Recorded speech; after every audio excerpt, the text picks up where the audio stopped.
The Galactic Council Chamber was a marvel of architecture, a floating citadel of diplomacy suspended in the cold void of space. It was where the most powerful races of the universe gathered, where empires were born and fell, and where wars were decided with words instead of weapons. For centuries, humanity had fought to earn its place among the elder races. Against all odds, they had climbed from being dismissed as a primitive, warlike species to holding a coveted seat at the council. They were the youngest race ever admitted, a race of survivors, innovators, and, some would argue, troublemakers. But now, in a single vote, everything had changed. The chamber was filled with the murmurs of alien delegates as the ruling verdict was announced. The Speaker of the Council, a towering insectoid being with shimmering golden carapace, clicked its mandibles as it read the decision aloud. By unanimous vote, the human species is hereby expelled from the Galactic Council. Effective immediately, all human embassies and representatives are to be recalled. The Terran coalition is stripped of all diplomatic privileges. Silence followed. A silence so thick it felt like the vacuum of space itself. Then a slow, sharp exhale cut through the stillness. Ambassador Julian Carter, the highest-ranking human in the council, stood frozen at his podium. His knuckles turned white as he gripped the edges. He had expected resistance, maybe even sanctions, but complete expulsion? This was a declaration of exile. His voice was cold steel when he spoke. On what grounds? The speaker's multifaceted eyes blinked in unison. Humanity has displayed repeated acts of aggression, territorial expansion, and defiance of council decrees. Your race has proven itself disruptive to the galactic order. Julian scoffed. Disruptive? He looked around the chamber at the gathered species, some with fur, some with scales, others with bioluminescent flesh that pulsed like a heartbeat. We bled in your wars. We traded fairly. We honored our commitments. And now you cast us aside because we refuse to be subservient? A reptilian delegate from the Auric Dominion let out a low hiss. Humans do not follow the Council's will. They build weapons beyond our restrictions, colonize planets outside their assigned zones, and interfere in conflicts that do not concern them. Julian's jaw tightened. We defend ourselves. We defend those who are too weak to fight for themselves. His gaze swept across the room, landing on the representatives of races that humanity had helped liberate from oppression. The Ashari, the Vorthans, none of them spoke now. Fear ruled them. The speaker made a dismissive gesture. Your presence disrupts the balance. Therefore, it is decided. The decision is final. Julian's breathing was steady, but his blood boiled. He had spent a lifetime working to keep humanity in the Council, believing diplomacy was the path to survival. But now he saw the truth. The Council had never wanted humanity as equals. They wanted humans in chains or not at all. Slowly he straightened his suit, smoothing out imaginary wrinkles. He looked up at the assembly with calm defiance. Very well, he said. Humanity will leave. The speaker nodded. Then the matter is settled. Julian turned to go but stopped at the threshold. He glanced back over his shoulder, his expression unreadable. You think you've won today? That by pushing us out you've contained us? His voice was quiet, but it carried across the chamber like a distant thunderstorm. You don't realize what you've done. A pause. You have just freed humanity from every treaty, every limitation, every law that bound us. Silence fell over the chamber once more. Julian gave a slow, sharp smile. Now, we decide our own fate, and soon, we'll decide yours. With that, he walked out. The Council had cast humanity aside, thinking they were cutting off a problem. They had only created their greatest threat. Julian Carter stepped onto the shuttle that would take him back to the human embassy, though after the Council's decision, it was no longer an embassy, but just another building waiting to be seized. He barely noticed the polished floors beneath his boots, or the cold efficiency of the ship's interior. His mind was elsewhere. As the doors sealed shut, his aide, a sharp-eyed woman named Lieutenant Sarah Kwan, folded her arms. That went about as well as expected. Julian exhaled sharply. I should have seen it coming sooner.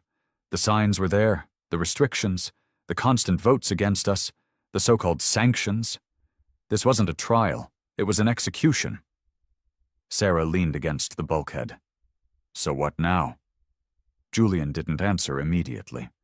Instead, he stared out of the viewport as the shuttle disengaged from the Council station. The endless black of space stretched before them, but it no longer felt like the void of exile. It felt like a frontier. Finally, he turned to her. We go home. We tell them exactly what happened. His voice hardened. And then we prepare. Sarah raised an eyebrow. For what? For the moment, the Council realizes they just made the worst mistake in galactic history. The return to Earth was met with outrage. The broadcast of the Council's decision spread like wildfire across the colonies, the megacities of Terra, and the outer human settlements. The news wasn't just about expulsion, it was about betrayal. The politicians were furious. The generals were livid. The people? They were beyond anger. For years, humanity had played by the rules, believing they could prove themselves. They had bled and sacrificed, thinking they could earn respect. But the moment the elder races felt threatened, they had cut humanity loose like an inconvenient problem. That was their first mistake.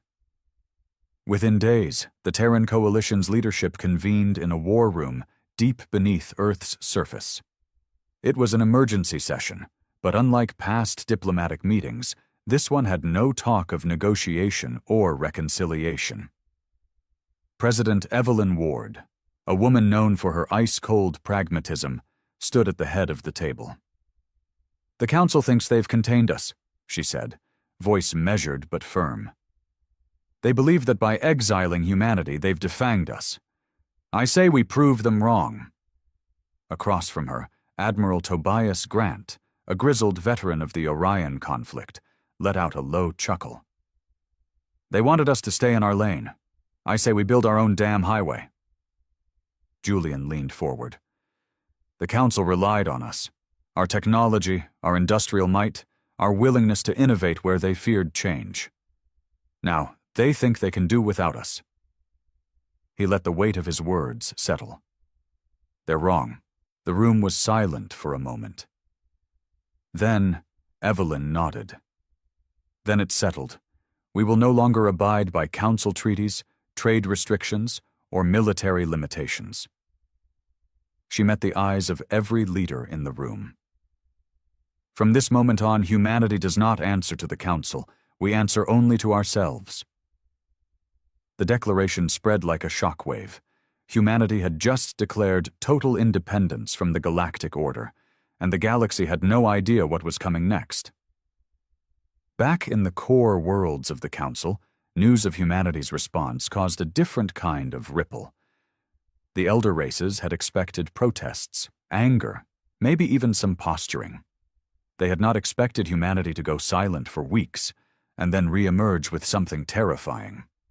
The first sign that the Terran Coalition was not backing down came when the Trade Guild reported the sudden disappearance of human-built ships from Council-controlled space. Entire fleets of industrial freighters, scientific research vessels, and deep space surveyors had simply vanished. At first, the Council thought this was a retreat, a quiet surrender. They were wrong. On the edge of Council space, in the lawless systems beyond their control, humanity had begun something new. A war machine was being built. For decades, the Council had kept humanity's military potential suppressed, limiting fleet sizes, restricting weapons research, and ensuring no one species could challenge their authority. But now, with those restrictions gone, humanity was free to evolve as they saw fit.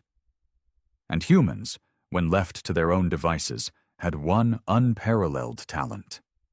They adapted. No longer shackled by outdated treaties, human engineers began developing new ship designs, ones that ignored the Council's outdated doctrines.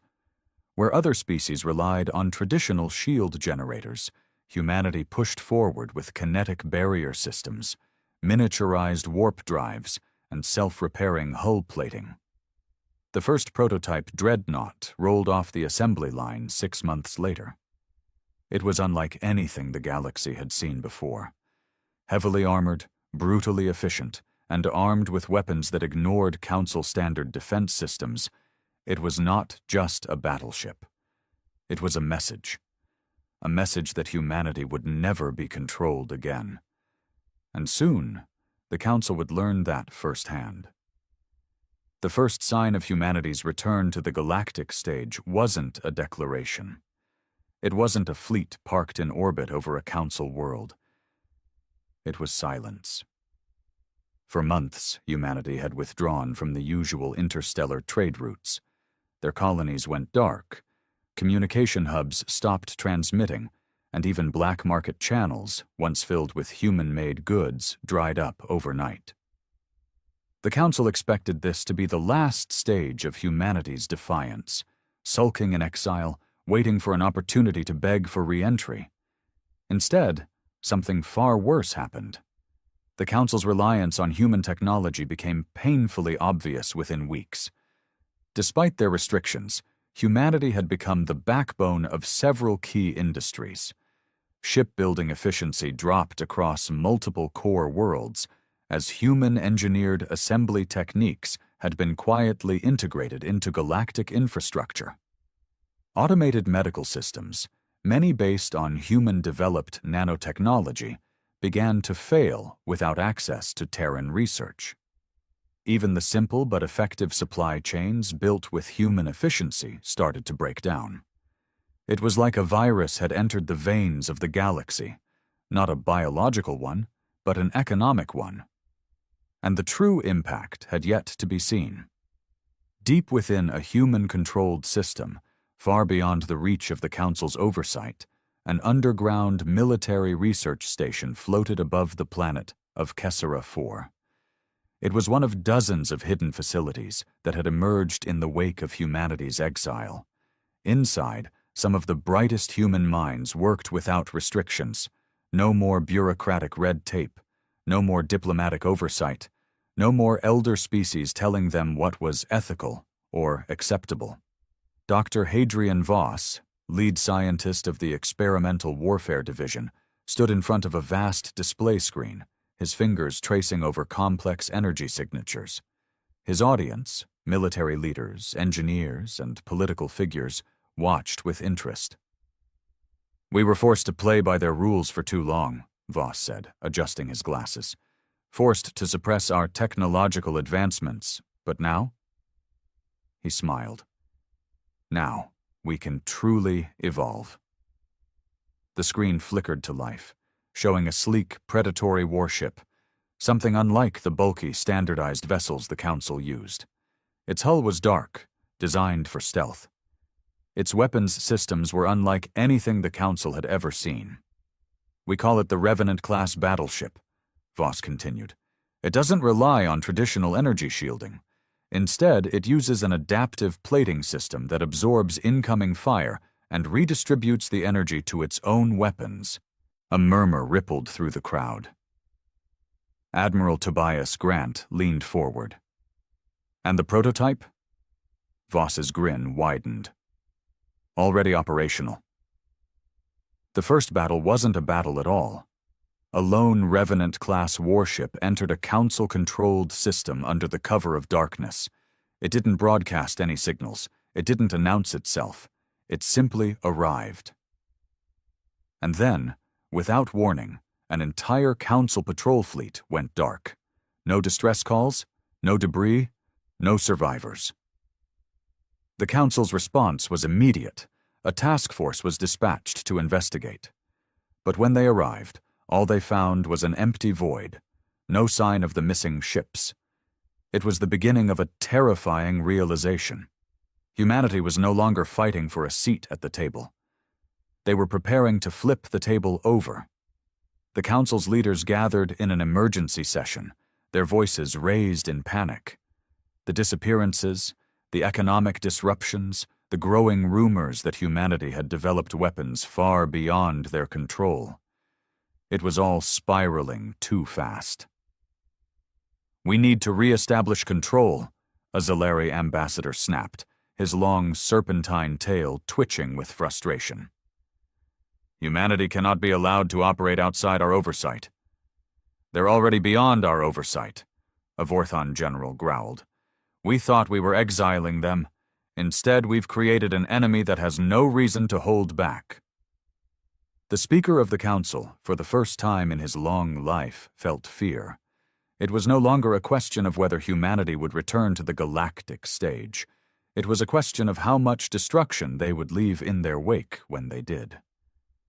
And then, as if the universe itself wanted to answer that question, an alert blared across the chamber.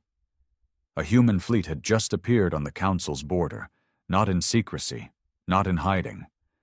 This time, they wanted to be seen. And the message was clear. The exiles had returned. The Council border world of Vena 3 had long been considered an unshakable stronghold. A fortress planet, its orbital defenses were among the most advanced in the galaxy. Shielded stations, anti-ship batteries, and fleets of patrol cruisers ensured that no enemy force could ever breach its defenses. But for all its might, it was built for conventional threats. And humanity was no longer a conventional enemy. The Revenant-class battleships did not arrive in grand formations, nor did they challenge the Council to a fair fight. They didn't need to. Instead, they slipped past long-range sensors like ghosts, their adaptive plating rendering them invisible to traditional scanning technology.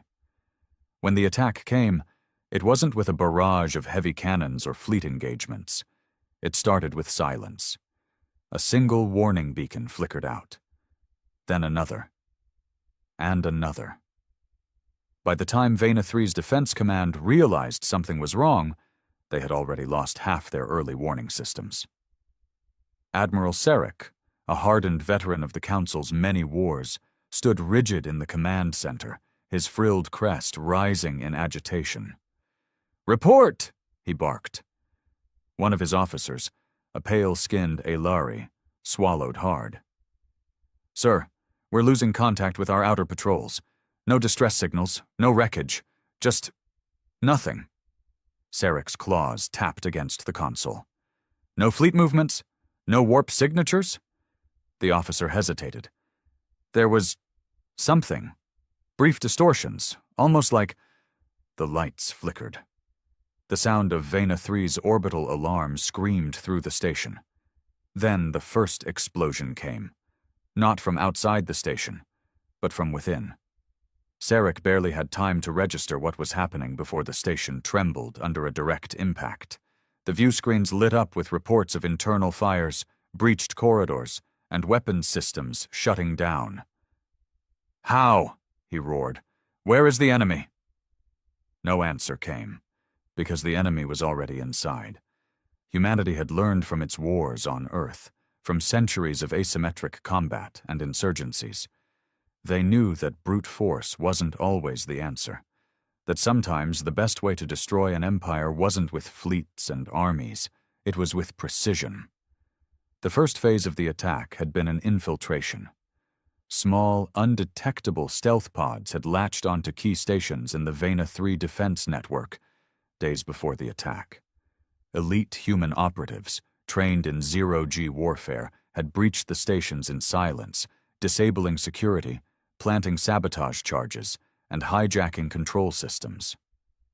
By the time the Council fleet realized they were under attack, they were already crippled.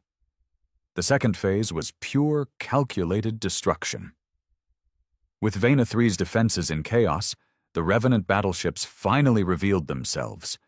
Their dark hulls shimmered as they dropped their stealth fields, weapons systems coming to life with terrifying efficiency. Instead of firing traditional energy-based weapons, they unleashed hyper-accelerated kinetic rounds, slugs the size of small ships, traveling at near relativistic speeds. Council shielding, designed for plasma and laser warfare, proved useless. Ships were torn apart in seconds, their hulls crumpling like tin under the sheer force of the impacts. Defense stations detonated as precision strikes targeted their reactors. Admiral Sarek could only watch in horror as his unshakable stronghold fell apart piece by piece. And then, the final blow came. A single transmission, broadcast across every channel. Julian Carter's voice. "This is not an invasion. This is not a conquest. This is a reminder." His tone was calm, steady, deadly. "You exiled us. You cast us aside like we were nothing. Now, you will learn what it means to truly be nothing." The transmission cut, and Vena 3's central command station erupted in a fireball that could be seen from orbit. The Council received the news in stunned silence. Vena 3, a fortress world, had been dismantled in a single night. No drawn-out battle, no desperate last stand, just pure, surgical annihilation. For the first time in centuries, the Council leaders realized something terrifying. Humanity was not just returning. They were hunting. And the rest of the galaxy was next. The Galactic Council had never known fear. For thousands of years, they had ruled through diplomacy, trade, and, when necessary, military intervention. The lesser species obeyed, the greater empires coexisted, and the balance of power remained intact. Until now. The attack on Vena 3 had shattered their illusion of control. Reports flooded in from across the galaxy. Supply lines collapsing, colonies going silent, entire fleets vanishing into the void. The humans weren't waging war like any species before them. They were erasing their enemies before they could even fight back. Inside the Grand Assembly Hall, the Council's ruling members sat in grim silence. The air was thick with tension, a mixture of fear and disbelief. The speaker, his golden carapace dulled with stress, scanned the room. This cannot continue." His voice lacked its usual authority. "We must re-establish control." An Auric Dominion warlord slammed his fist against the table. "Control? Do you understand what we are facing? They are striking without warning? They are fighting like no species we have ever encountered. We need to retaliate before they carve us apart." A Vorthon ambassador bared his fangs. "They fight like cornered animals. We should crush them before they grow bolder." The room erupted into arguments. Some called for all-out war, others for immediate peace talks. But for the first time in history, none of them truly believed they had the upper hand. And then the doors opened. A lone figure entered, a shadow against the grand chandeliers and golden walls of the assembly hall. Admiral Sarek. He was one of the few survivors of Vena 3. His once pristine uniform was torn and burned, his left arm bandaged from plasma burns. He walked with a limp, but his eyes were filled with something even deadlier than pain. Understanding. He knew what they were up against. When he spoke, the entire chamber fell silent. "You think this is a war," he said. His voice was hoarse but steady. "It is not." The speaker hesitated. "Then, what is it?" Sarek exhaled, his frilled crest flattened, a sign of weariness. "A reckoning." Across the galaxy, humanity continued its silent conquest. They didn't launch grand invasions. They didn't occupy planets or demand surrender. They simply removed obstacles. Key military outposts fell in single strikes. Supply chains collapsed as human black ops teams sabotaged critical industries. Council spies were fed false information, led into traps, and eliminated before they could report back. The humans weren't just fighting the Council. They were dismantling it, one system at a time. The Revenant-class battleships became the stuff of nightmares. Entire fleets were assigned to track them down, only to disappear without a trace. Their hulls, once thought to be myths, were now recognized by terrified officers, seconds before they were torn apart by kinetic weapons that ignored shields like they were paper. Every fleet lost, every base destroyed, sent a clear message. Humanity was no longer content with survival. They were ascending, and the galaxy could either step aside or be buried. In the depths of space, on an uncharted planet, Julian Carter stood before the leaders of humanity. The underground war council was held beneath the surface of a dead world, far from prying eyes. Around the massive table sat Earth's most powerful figures, military commanders, political leaders, and scientific pioneers who had been freed from the council's shackles. President Evelyn Ward surveyed the room. "The council is weakening," she said, "but they are not yet broken. They still have fleets. They still have allies, and they will not go down quietly." Admiral Tobias Grant leaned forward. "Then we don't give them a chance to scream." Julian smiled. They all knew what had to happen next. The council had tried to exile humanity, thinking they were removing a problem. Instead, they had created a force unlike anything the galaxy had ever seen. And now, the time had come to deliver the final blow. The final war had begun. The council, once the unchallenged rulers of the galaxy, now stood on the precipice of destruction. Their fleets, once thought invincible, had been shattered. Their political alliances, once unbreakable, had crumbled under the weight of humanity's relentless campaign. And now, the Terran coalition was ready to deliver the death blow. The Council's remaining forces gathered at the capital world of Xiphos Prime. It was the heart of the galactic government, the seat of power that had ruled for thousands of years. A fortress planet protected by orbital defense grids, planetary shields, and the last great fleets of the elder races. If humanity wanted to end this war, they would have to break Xiphos Prime. But they had no intention of engaging in a prolonged siege. They had something better. Above the darkened surface of an unnamed moon, the Terran fleet assembled. It was unlike any fleet the galaxy had ever seen. No more outdated Council-approved ships. No more restrictions on military technology. This was humanity, unleashed. Sleek, black warships lined the void, their hulls humming with energy. Dreadnoughts bristling with railguns capable of firing rounds at near-light speeds. Experimental stealth cruisers designed to vanish from sensors even in the middle of battle. Strike carriers loaded with boarding pods, their payloads carrying the deadliest soldiers ever trained. And at the center of it all, the flagship of the fleet, the Revenant Prime. Julian Carter stood on the command deck, staring at the holographic display of Xiphos Prime. "We end this tonight," he said, his voice calm, determined. "No speeches, no negotiations. The Council didn't give us a second chance. We won't give them one either." The order was given. Humanity moved. The Council's final fleet, battered but determined, formed a defensive perimeter around Xiphos Prime. Hundreds of capital ships, thousands of fighters, all standing between the planet and annihilation. But it wouldn't be enough. The battle began with a silence that was deafening. Then, in a single moment, chaos erupted. Human warships descended upon the enemy like predators in the night. The Revenant-class battleships unleashed kinetic rounds so fast they ignored traditional shielding, tearing through enemy hulls like paper.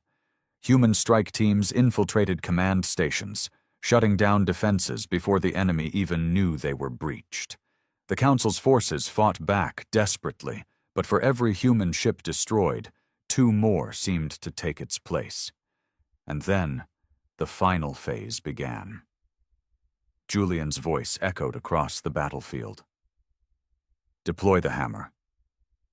From the depths of space, a single warship emerged. It was unlike any human vessel before it. It was the culmination of every piece of stolen Council technology, every experiment deemed too dangerous, every advancement humanity had been forced to suppress. It was the Hammer of Terra, a mobile weapons platform capable of focusing the energy of an entire star into a single devastating strike. As it locked onto Xiphos Prime, the Council leaders realized the truth. This wasn't just an attack. This was extinction. Panic spread through the Council chambers. Some begged for mercy, some tried to flee, others simply collapsed into silence, understanding that their reign had come to an end. Julian Carter gave them no quarter. The hammer fired. The skies of Xiphos Prime burned. The planet, once the heart of the galaxy's greatest empire, was reduced to nothing but fire and ash. The war was over. The Council was no more.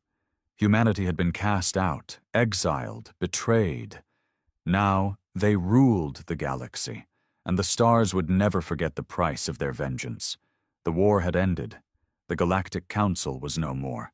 Xiphos Prime, once the beating heart of the galaxy's rulers, was nothing but a smoldering ruin, an eternal monument to humanity's wrath. The surviving members of the elder races, those who had not perished in the fires, scattered like insects fleeing a broken nest. But humanity had no interest in extermination. They had made their point. Now they would build something new. In the aftermath of the war, the stars fell silent. For centuries, the Council had been the unshakable authority of the galaxy, dictating laws, shaping empires, deciding the fates of entire civilizations. Their word had been absolute. Now, their banners lay in the dust. What took their place was not another empire, nor a dictatorship. It was the Terran Dominion, and it was built upon one simple truth.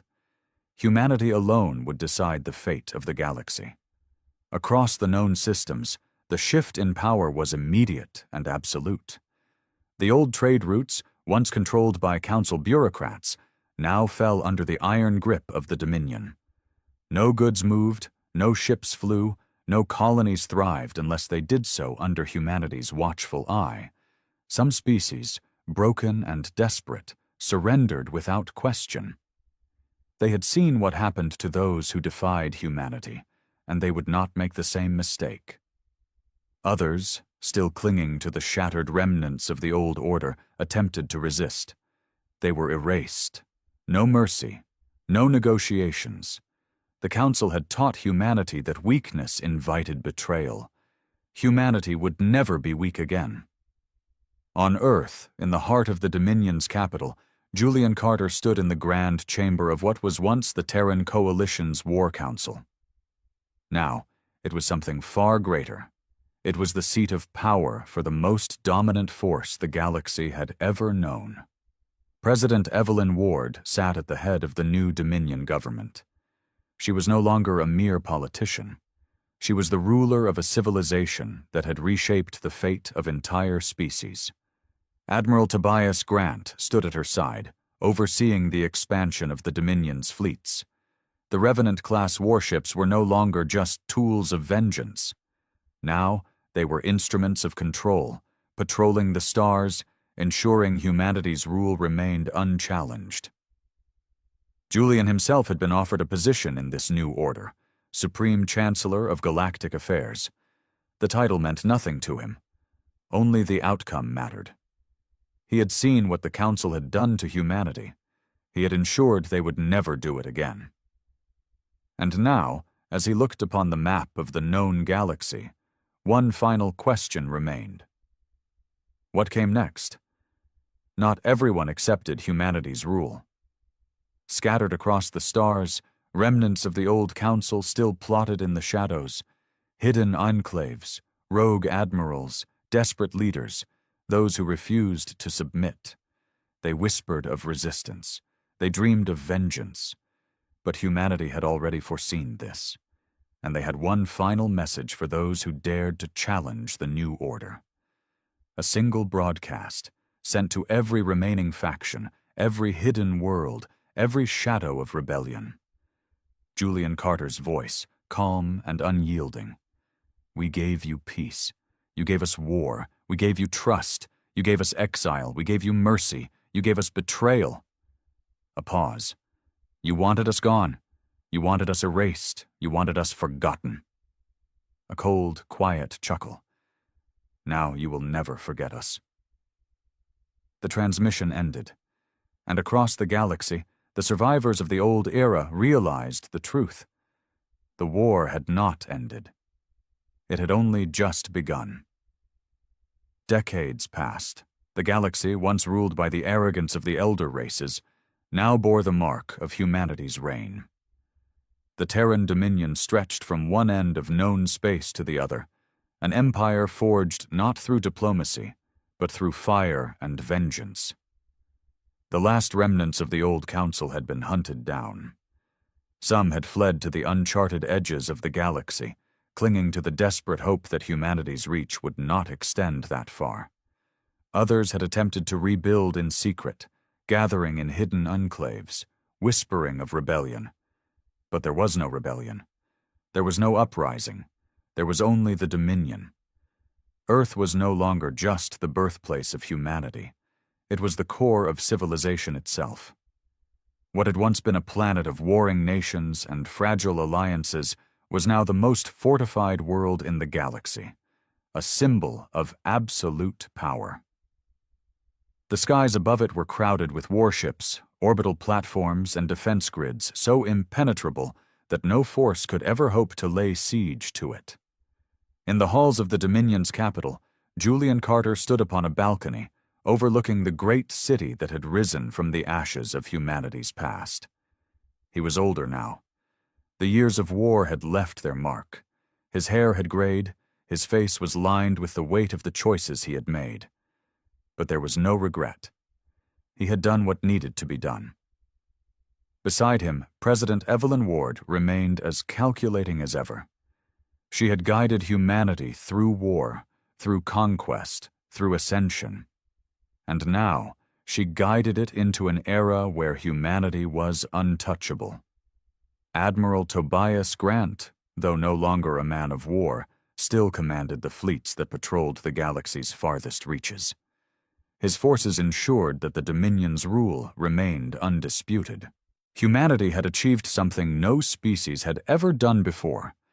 They had become gods. And yet, Julian could not ignore the whispers. There were those who feared what humanity had become.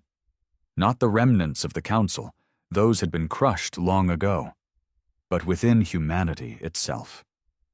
There were those who remembered a time before the Dominion, a time when humanity had fought not for dominance, but for survival. A time when they had dreamed of unity, not conquest. The Dominion had brought order. But at what cost? Cities gleamed under artificial suns. Planets thrived under humanity's control. But fear ruled the stars. No one dared oppose humanity, not because they agreed with them, but because they knew what happened to those who did.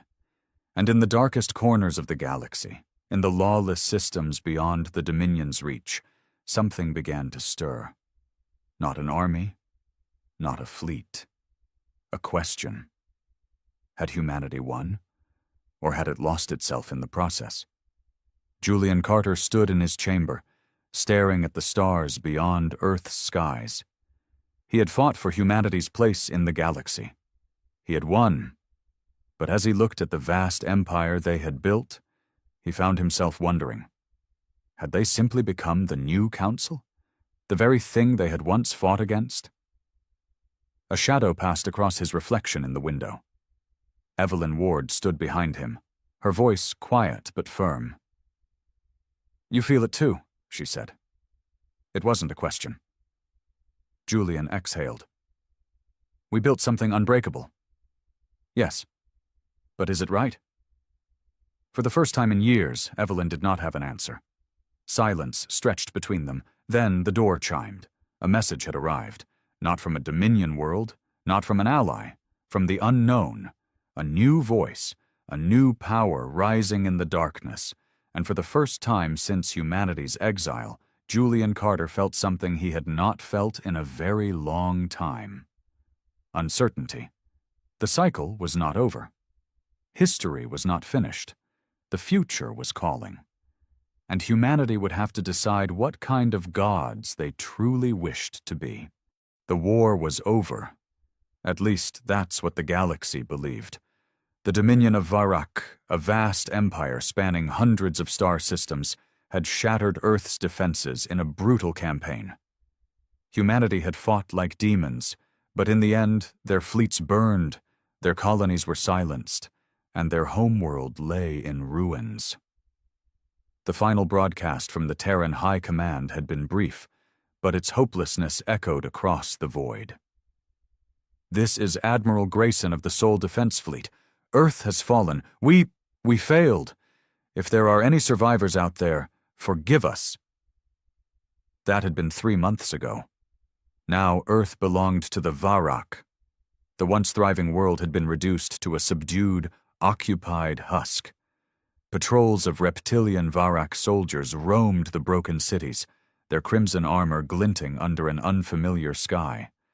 Human survivors were rounded up and processed into labor camps, their spirits crushed, their hope extinguished. Across the solar system, the remnants of humanity's once mighty fleets drifted in silence, burnt-out wrecks circling dead space. The Dominion had left them there as a warning to any race foolish enough to resist their rule. No one expected a fight anymore. No one expected revenge.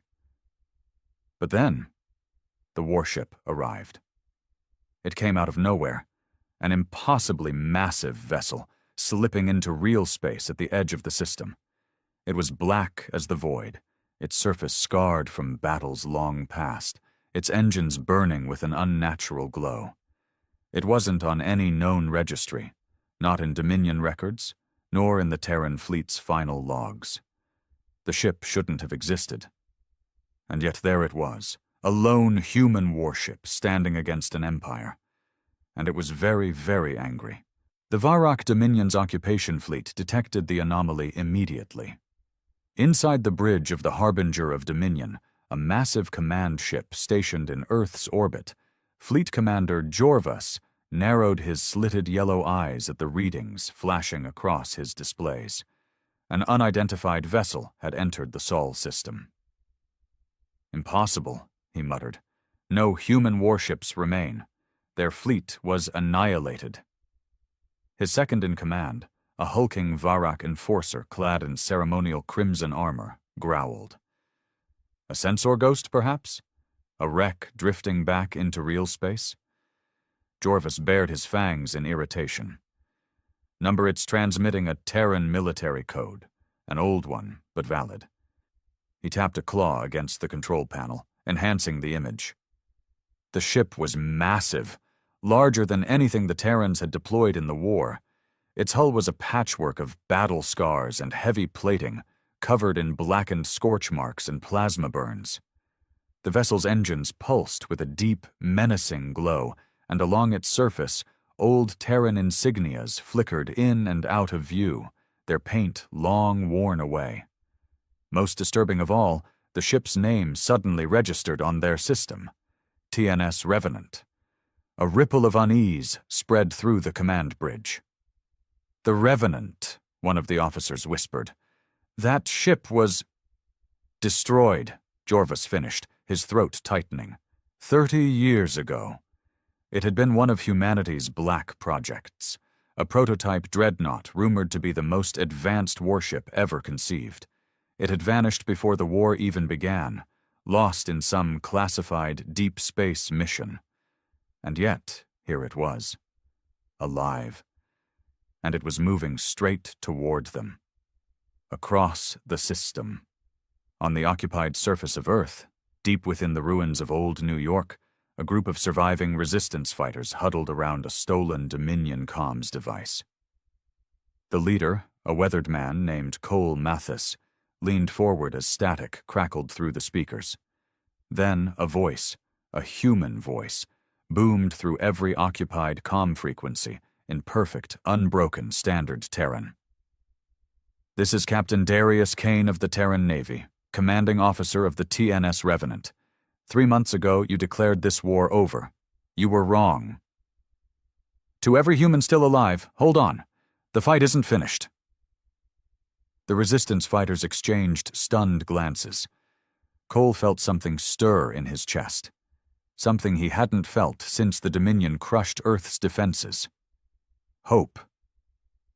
Above, in orbit, the Dominion fleet scrambled into formation, weapons locking onto the approaching warship. On board the Revenant, Captain Kane stood on the bridge, watching the enemy reposition. He exhaled slowly, his fingers tightening into a fist. "All right," he murmured. "Let's show these bastards why they should have wiped us out completely." The last human warship had returned, and it was bringing hell with it. The Dominion fleet wasted no time. A dozen Varak warships shifted into an attack formation, their sleek obsidian-colored hulls bristling with plasma cannons. The Harbinger of Dominion, their flagship, loomed at the center like a monstrous beast, its reinforced armor glowing under the distant light of the sun. They expected this to be easy.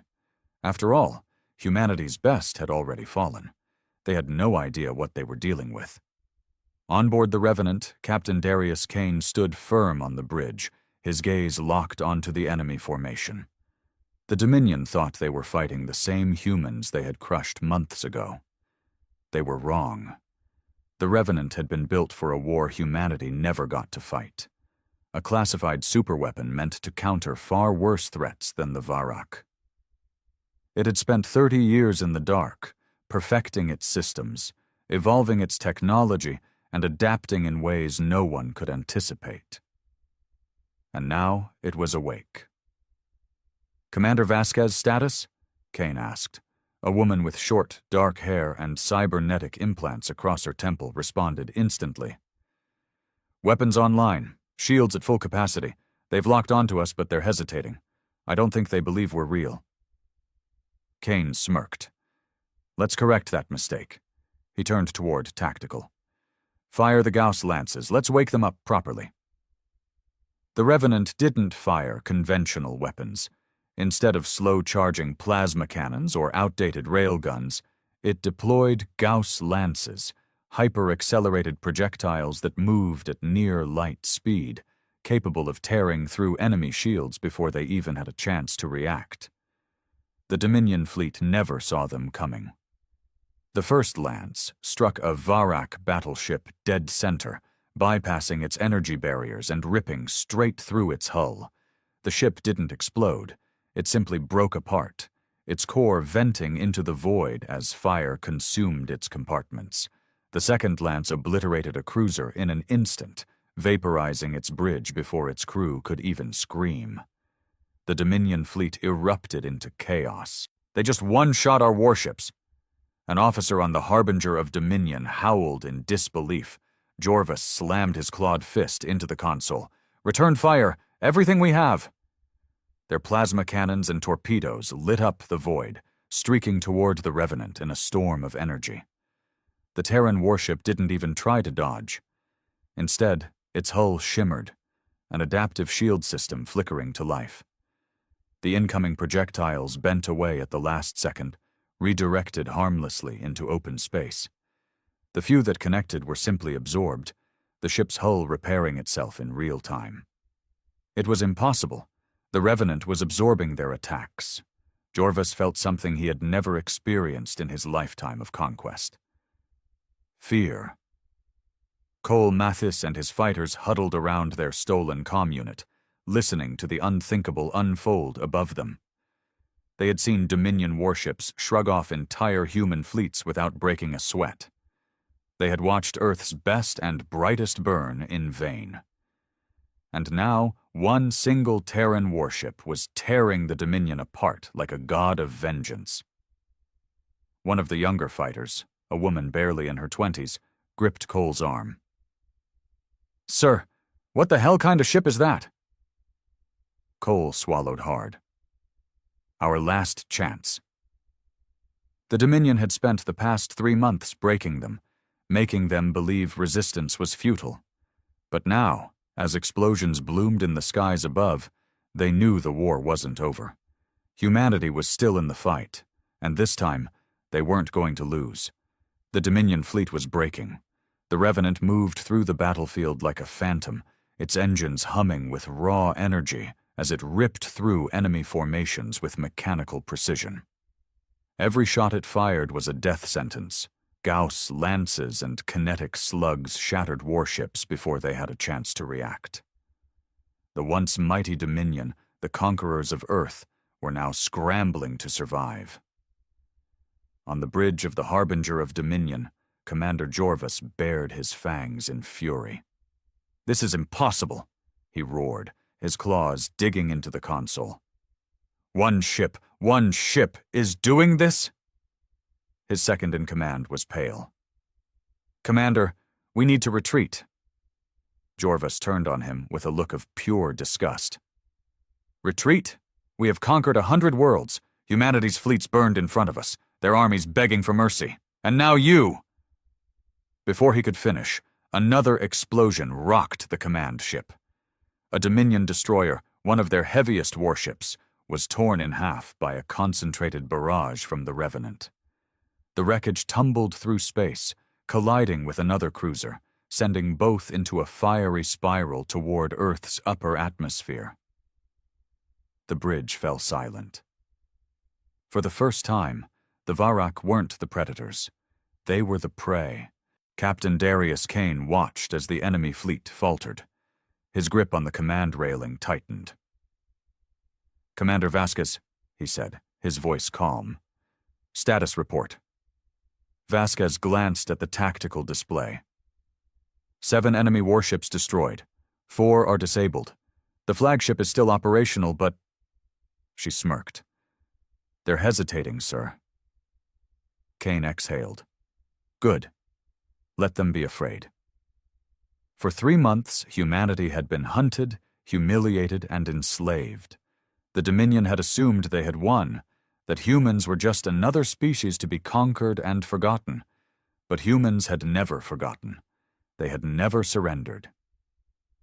And now, the last warship of the Terran Navy was here to remind the Dominion why that was their biggest mistake.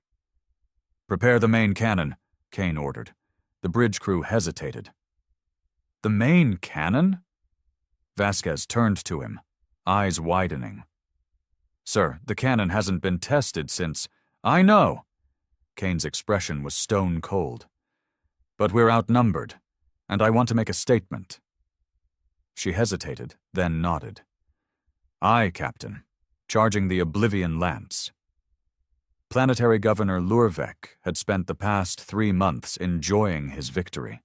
The conquest of Earth had been swift, the humans had been easily broken, and their resistance had crumbled within weeks. Or so he had thought.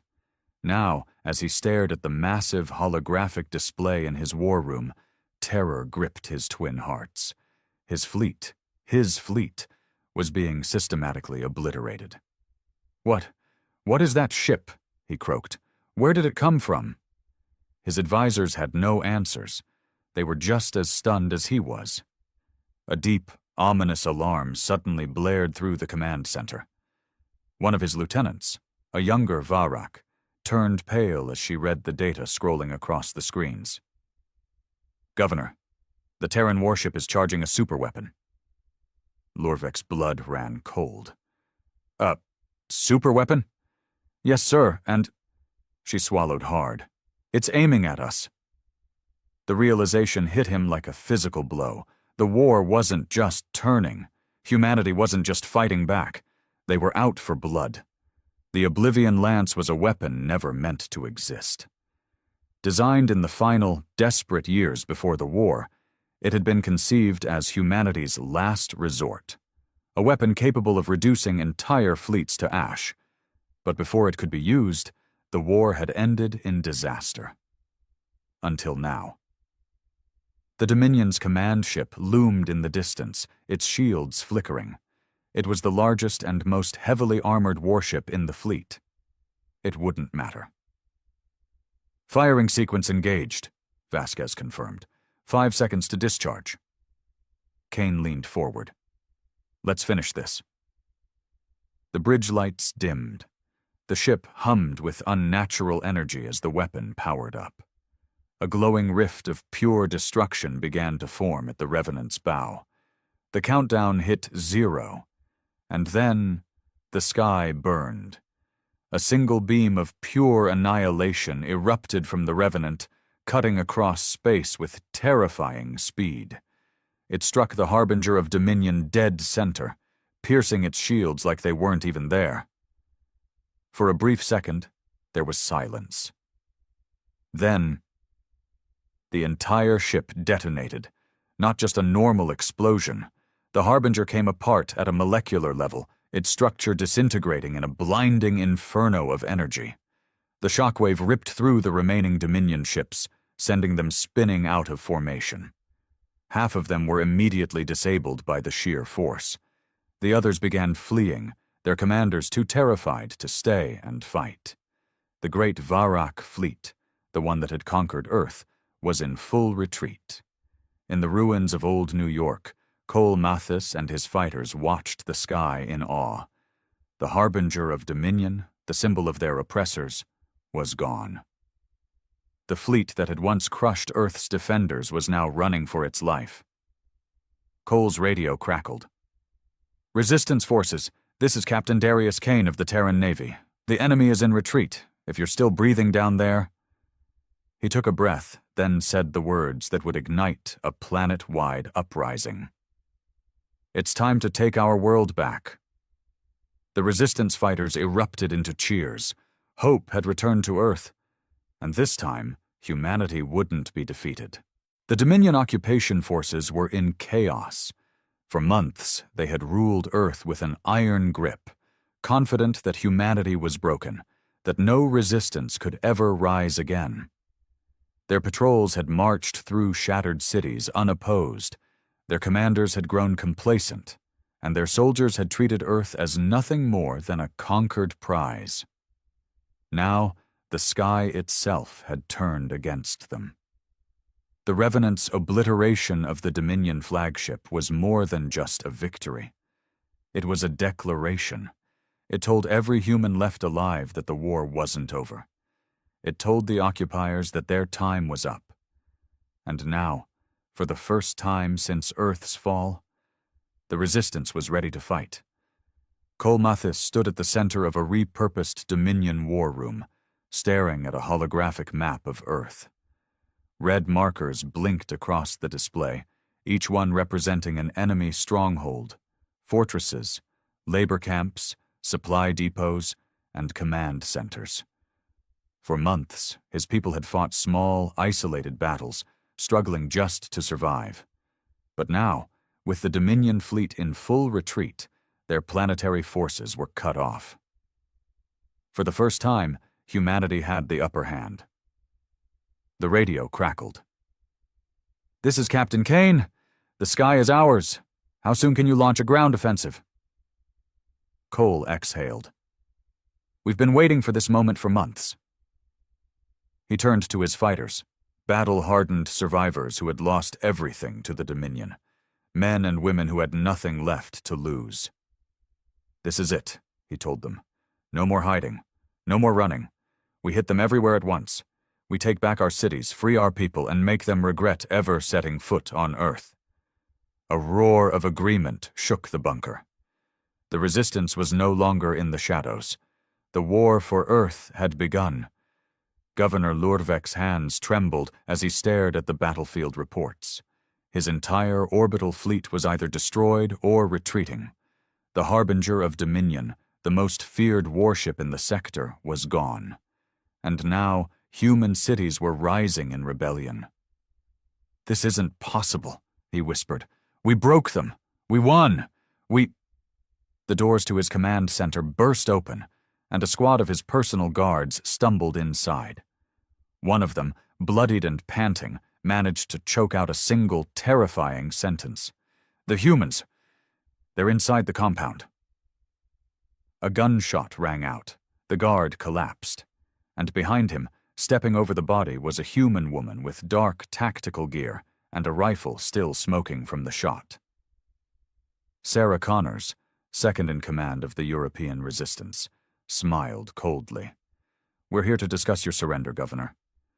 Lurvek stumbled back. You can't." Sarah's expression darkened. "Actually, we can." Outside, the sounds of battle grew louder. Earth was no longer theirs. The Dominion was falling. Everywhere, the same story played out. In Paris, resistance forces stormed a Varak command center, using stolen alien weapons to cut through the occupiers. In Tokyo, civilians armed with homemade explosives ambushed Dominion patrols, turning the city's underground tunnels into death traps. In Rio, a former Terran Marine battalion, thought to be wiped out, resurfaced, slaughtering an entire enemy garrison in one night.